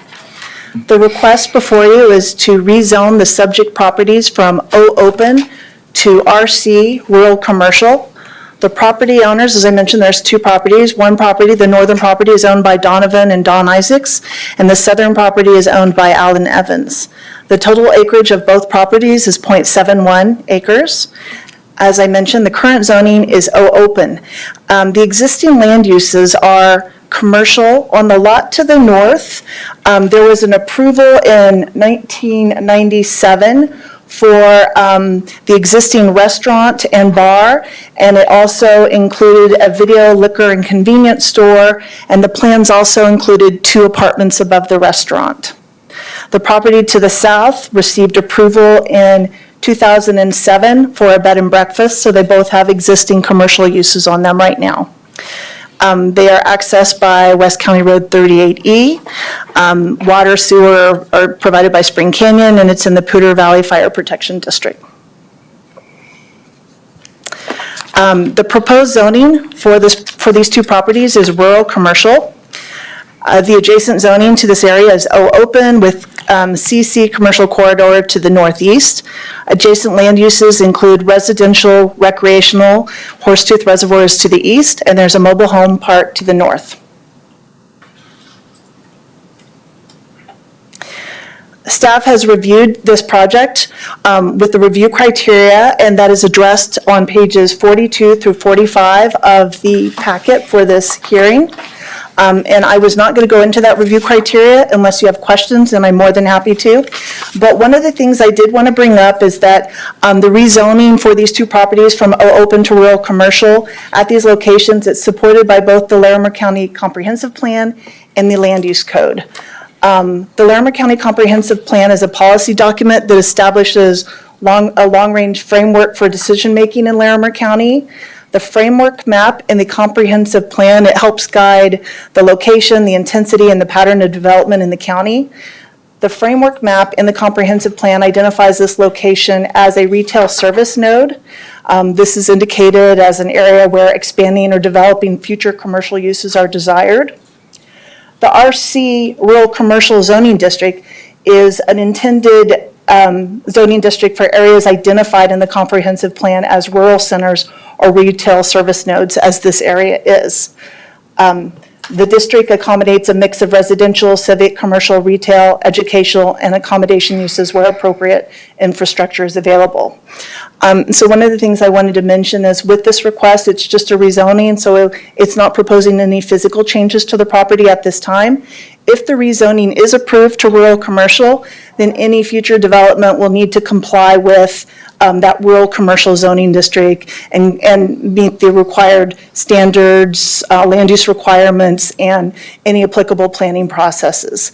And I did go back and look through the code, the rural commercial, and compared it to the open, and most of the uses in the rural commercial do identify a planning process would be needed. As I mentioned, there's existing commercial uses on the properties that did seek approval, and those existing commercial uses are also allowed in the rural commercial zoning district. Comments were received from the following referral agencies. They were in the packet, and I have them identified on this slide. We did receive one community member comment that was in opposition, which is attached in the packet. This item was on the consent agenda at the Planning Commission hearing. It remained on the commission agenda it remained on the consent agenda at the Planning Commission hearing, and no neighbors showed up or community members. And the the commission voted unanimously to approve it with a vote of 6-0, and that was July 19th. The recommendation to the Board of Commissioners today is that they approve this request for a rezoning from open to rural commercial. And because rural commercial is identified in our land use code and specifies what uses are allowed, there are no specific conditions of approval that are proposed with this request. And that concludes my presentation, but I'm happy to answer any questions. Thank you. Any questions, commissioners? Commissioner Stevens? Commissioner Stevens? I have one question, and sorry I didn't notice this sooner, but it seems like there was a neighborhood meeting, and the notes that I have got cut off, so I'm just wondering if we could kind of, about some of the questions that were asked at the neighborhood meeting. So I have like the first two questions, and then I just go straight into the sign-in sheet for it. Were there any questions that neighbors brought up during this meeting that were, I mean, I know that they were interested in the mobile home park property, and that has nothing to do with this property, is my understanding. I guess maybe that we didn't hold that neighborhood meeting, right? That was done by or was that done by us, or? It was the applicant's neighborhood meeting that they facilitated and they ran, but staff was present at the neighborhood meeting. I was there, and another staff member was in attendance as well. Okay. That neighborhood meeting was July of 2022. Okay. Maybe when the applicants come up and speak, I can ask if they have any additional things to add to the notes from the neighborhood meeting then. And Commissioner Stevens, just the neighbors that were notified of the neighborhood meeting were also notified when this application was submitted and of both the public hearings. Okay, thank you. You're welcome. Samantha, how far is this building from the edge of the reservoir? I do not know the answer to that, but I can certainly pull up I might have it on the assessors and we can kind of estimate it if that would be helpful. Yeah, that'd be helpful, because I just went back to kind of look through the community meeting notes, so. So can you see my screen? Almost. There it goes, Okay. thank you. So you can see it's down kind of at this south end of Horsetooth Reservoir, and the property, the northern property is highlighted here. So just kind of from that point, again, I'm just estimating, let me go to the measure. There's a lot of kind of numbers on the aerial, so it's really going to be a ballpark, but kind of if I go to that very tip right there, about 562 feet. Okay, that's helpful, thank you. Approximately, so, okay. I guess, well, we'll just wait, and I want to hear the applicant's presentation. Thank you. Commissioner Falls, just want to confirm you had no other questions, sir? Well, just a quick one, the voicemail that you included in the packet, the one comment, what was the date on that person who expressed opposition? Do you know, Samantha?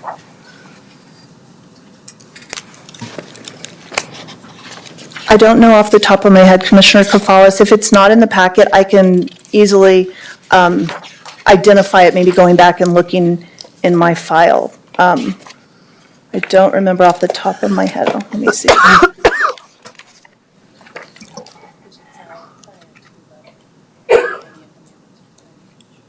Yeah, I did receive it before I wrote the staff report for the Planning Commission, but I don't remember the exact date of when I received it. Sorry That's about fine. Thank you, Samantha. Thank you. Okay, if there's no other questions, I will ask the applicants to come forward and identify themselves, and you'll have 10 minutes to present.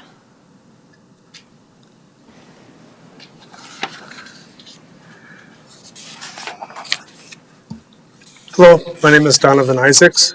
I am the owner of the northern property, well, my wife and I.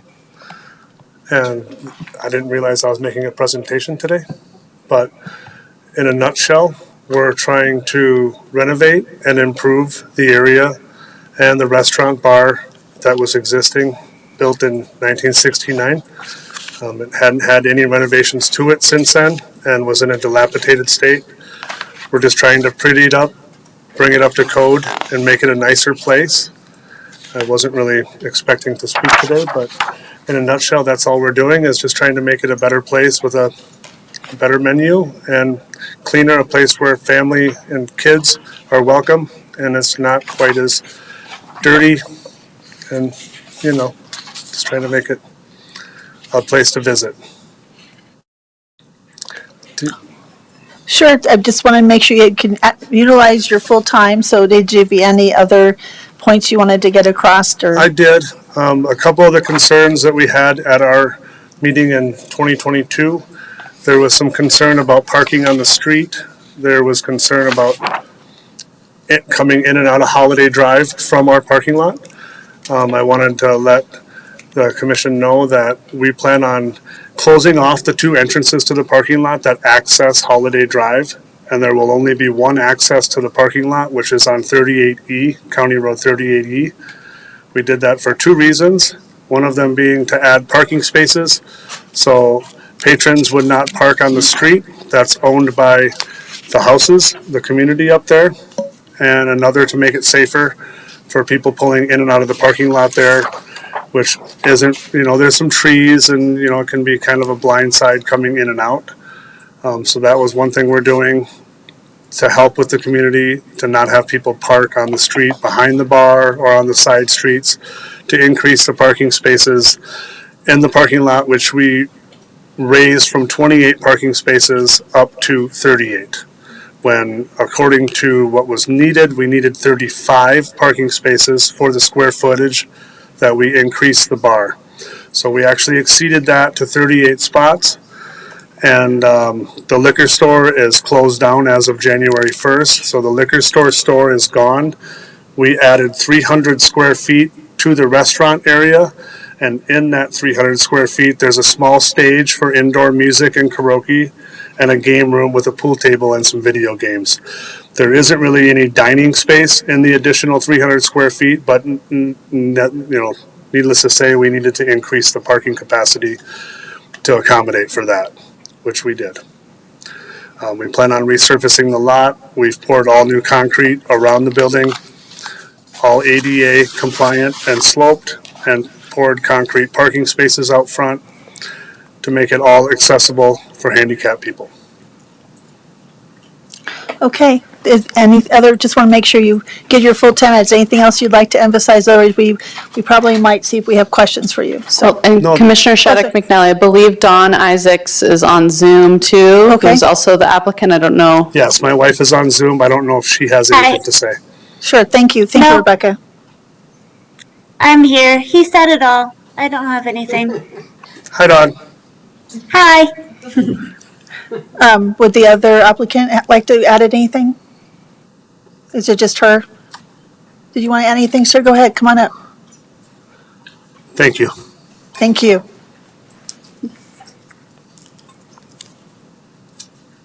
Hello, Hello. my name is Alan Evans. I built the Airbnb next to the restaurant, a few years back. And when I did that, my wife has a successful salon in town, hair salon. So I thought it was not going to be an issue to drop a hair salon in the Airbnb so she could work in town or up on the hill. Come to find out, that isn't allowed in open zoning. So for her to be able to use this hair salon is one of the reasons we're trying to just correct the zoning and get it to where it makes sense, is so she could take advantage of the salon that's already in the building. Okay, thank you. Thank you. Okay, so we'll close the applicant's time then. So, we'll now, let's do public comment, and then we'll let's see if my colleagues have any questions for the applicants or for staff. So I will now open public comment for this application. We'll first start with anyone in the room. If anyone in the room would like to make public comment, please come on up to the podium, and you would have 3 minutes. My name is Jim Trzynski, and I own a property about 1,000 feet to the south. And I currently have a sketch plan that's moved into preliminary plat plan for, it's called 22-LAND 4273. My property fronts about 330 feet to the south of this property, 2 properties down. My concern is the understanding of the rural land use code, or rural road code. From what was just explained from Mr. Isaac, which I want to compliment them. They've done a great job renovating the place in our neighborhood and applaud that. But the rural road code, as I understand it, it's been explained to me through my 2 appeals and 2 denials of trying to gain access to my property off of 38E for that sketch plan, is that if you have an existing way outside of connecting to major collector, which 3080 is, these properties have access from Holiday and Catalina to get to their properties. It is a very dangerous area down there with the additional parking. It's creating even a more dangerous situation, according to what the Director of Engineering, Peterson, explained to me. But I was denied my access, which has 330 feet on both sides of my designed access of clear and free vision, and they denied access. It was appealed up to Commissioner Stevens. It was denied. I withheld appealing it to this council for various reasons, but I heard of this meeting, and from what I've just explained, whatever was explained for access to 38E here is not in compliance with the rural use code. Road use code. So if someone can explain to me the difference between my case and this case, I'd appreciate it. Thank you for your public comment. And can you, just for my information, could you state your name again, just so I can remember? It's Jim Trzynski. Jim, thank you, Jim. Thanks. Okay, let's see if anyone else in the audience would like to make public comment. Okay, let's go online. Is there anyone online who would like to make public comment regarding this land use application? We do not have any members of the public online. Okay, so I will ask for public comment to be closed, and then we will give the applicants 5 minutes for rebuttal from the public comment, if they wish. Okay, so it is stated by the applicants they don't want to exercise their rebuttal period. Just double checking. Okay, so we'll move on now for us to ask staff or applicants for questions. So we'll start with Commissioner Stevens. Thank you, Madam Chair. So one question that I have was, why isn't a hair salon allowed in O Open? Is there any particular reason for that? Did you ask why a hair salon isn't allowed in O-Open? Yes, that's right. Okay. Sorry. Most O-Open doesn't allow a lot of commercial uses. It's one of our zoning districts. It has, some commercial uses, but not a lot of them. So the rural commercial allows more commercial type uses. But the O-Open, and just, I guess this is probably too much information, but back in 1963, when the zoning was first established, kind of a lot of the zoning districts around more of the developed areas were more specific, and kind of the remainder of the county was open. It doesn't mean just anything's allowed, but it was more, residential uses, agricultural uses, and a few maybe more specific commercial type uses. But there are commercial uses on the property existing, so those were already allowed. So a bar, a restaurant, a bed and breakfast, that's all. The bed and breakfast was a lodging facility that was allowed through the planning process, and I don't remember, it might have been minor special review, I can't remember exactly. And then the commercial use for the restaurant, the bar, the liquor store, and included those apartments. It was a special exception, which is not a process that we have in our land use code anymore, but it kind of effectively was a rezoning of one lot in an area for one specific use. It didn't open it up to a bunch of different types of commercial uses, but very specific to what they were asking. Yeah, thank you, that's helpful. I just didn't know if there was some, I know like sometimes hair salons have chemicals and different kinds of things, so I didn't know if there were any concerns in that way, but it was more that it was just that O-Open didn't allow a lot of those uses, and so as these uses came into play, they had to have an exception to them. That's helpful. And then I don't know how, obviously, Mr. Trzynski brought up an issue around safety. And so while we really can't discuss his issue, I don't think that's pertinent to this case, we could discuss if there's any safety issues with access from 38E.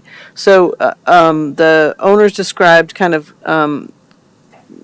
discontinuing access on Holiday, is that the road that they were saying? Which created more parking spaces, and it sounds like the only outlet now for them is 38E into the business. Was there any cause for concern there? Were there any safety concerns with that happening?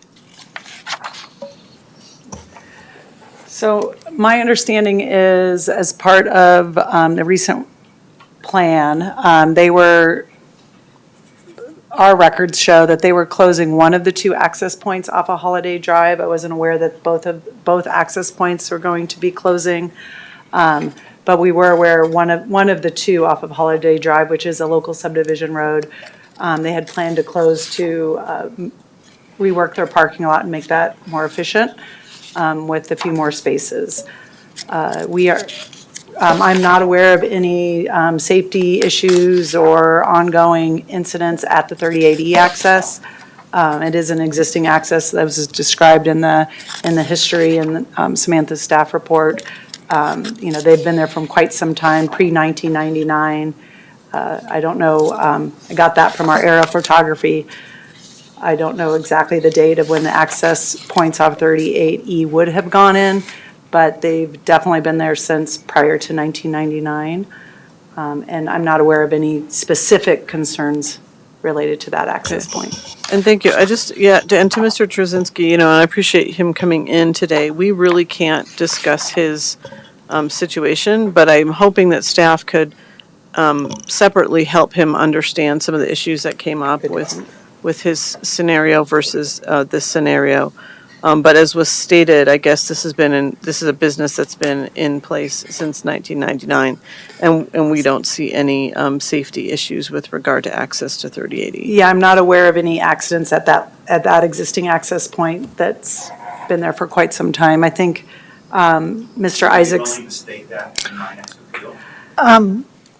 Unfortunately, it's a public hearing.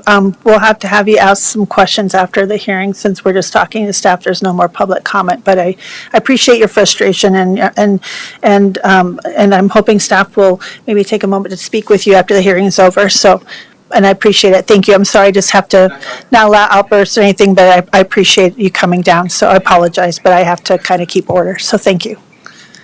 Go ahead. Continue, Tracy.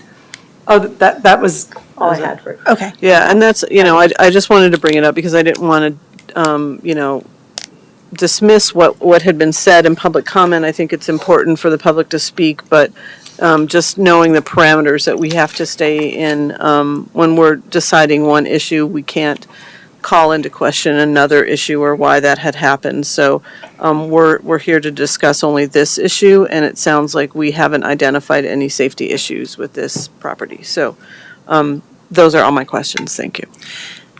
Thank you, Commissioner Stevens, and thank you for stating that. Commissioner Kafalis, I see that your hand is raised.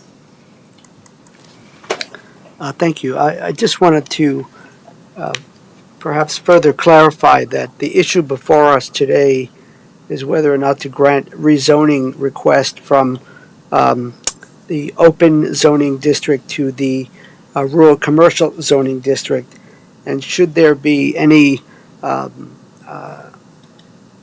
development proposals that would intensify the use of that area, then there would need to be a site plan review, and they would look at the urban streets, the Larimer County urban street standards and all of those things. Is that correct, Samantha? Commissioner Gonzalez, that is correct, depending on the type of use. Most of the uses do trigger site plan review at a minimum. At a minimum. Thank you. And just to clarify, I believe because the applicant talked about kind of renovations on their building right now, removing the liquor store, and kind of going back to the restaurant. That's something that they're doing through a building permit because it's not bringing a new use to the site. So I just wanted to clarify that. So, are you finished, Commissioner Gonzalez? I'm okay. Okay, so I would like to ask my question. So I want to build off what you just said to Commissioner Gonzalez. So if we change the zoning, but it sounds like you are adding a business because the hair salon's not approved, so that would, if we approve this, then the business would quote unquote be added. And it would have to go through that process? If the rezoning is approved, if they want to, let's say, add a hair salon to the property with a bed and breakfast, then that would trigger looking at site plan review. If they want to look at the apartments above the restaurant and converting them to a resort lodge cottage, that would trigger site plan review. Okay, that's helpful. And if they're going to apply for those, I see also they were commenting about short-term rentals. So if they are applying for those kind of license, that's a whole different process, and they'll have to go through those approvals. This does not automatically kind of approve those. Correct. Those uses both trigger site plan review. I mean, as I mentioned, there were a couple of things that were by right, but it was more, I think I saw like certain types of dwelling, but I think if you saw engineering's comment letter that's in the file, they talk about both sites are pretty maxed out in terms of capacity. So one of the things the applicants are going to have to do if they want to bring more to the site, and jump in if I misspeak, Tracy, is they're going to have to evaluate the current parking and how any new uses are going to fit on the sites.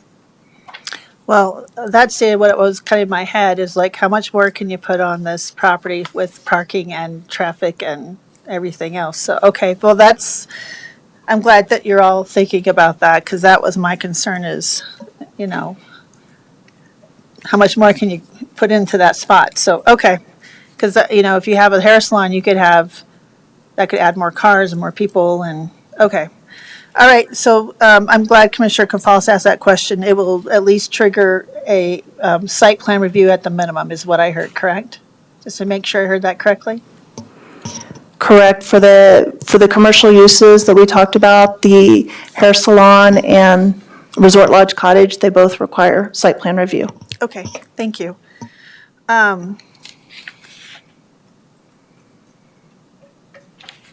So really, we only can consider just today, just the rezoning and not any future uses, just the rezoning to allow potentially applications for future uses. That's what we're focused on today. Just for the public and for me to just make sure there's a lot of information here about other things, so. Correct. The request before you today is just the rezoning. Okay. That's helpful. Thank you very much, staff. Commissioner Gonzalez and Stevens, do you have any other questions? Okay, are we ready to start deliberation? Okay, we'll start with Commissioner Stevens. Yeah, I'm inclined to support this application. There's already commercial on site. I think that the zoning of rural, what is the zoning called? Rural commercial fits more in line with what's actually happening on the site and has been happening, it sounds like, for over 20 years. So I will be supporting this application. Thank you. Thank you, Commissioner Stevens. Commissioner Gonzalez. Thank you, Madam Chair, and thank you to Mr. Trzynski. I don't know how close I got that, but I appreciate folks coming for public comment. Thank you to the applicants. I also will support this rezoning request. I think fundamentally aligns with our comprehensive plan, and it also aligns with our land use code, changing this from open zoning district to a commercial, rural commercial district. Thank you, Commissioner. Appreciate your comments. I appreciate, I too appreciate Mr. Richards, Jim, so I don't mispronounce your name. I have a phobia of mispronouncing people's names. I appreciate you coming down and sharing your concerns, and I hope that staff will take a moment to talk with him afterwards when we're done. I do agree with Commissioner Stevens. It seems like this, the change in rezoning is matching what's already been happening on this property for, even before we became commissioners, for like, at least sounds like 20 years. And so I do think that this type of zoning better fits what's happening in that, and this is just for that parcel, it's not for the other parcel, just for those two parcels. And so I do support that, knowing that we're going to have other reviews for if there are any changes or additions going forward. So I would also support the opportunity to rezone this at this current time. So with that, I'll ask Commissioner Cafals to make that motion, please.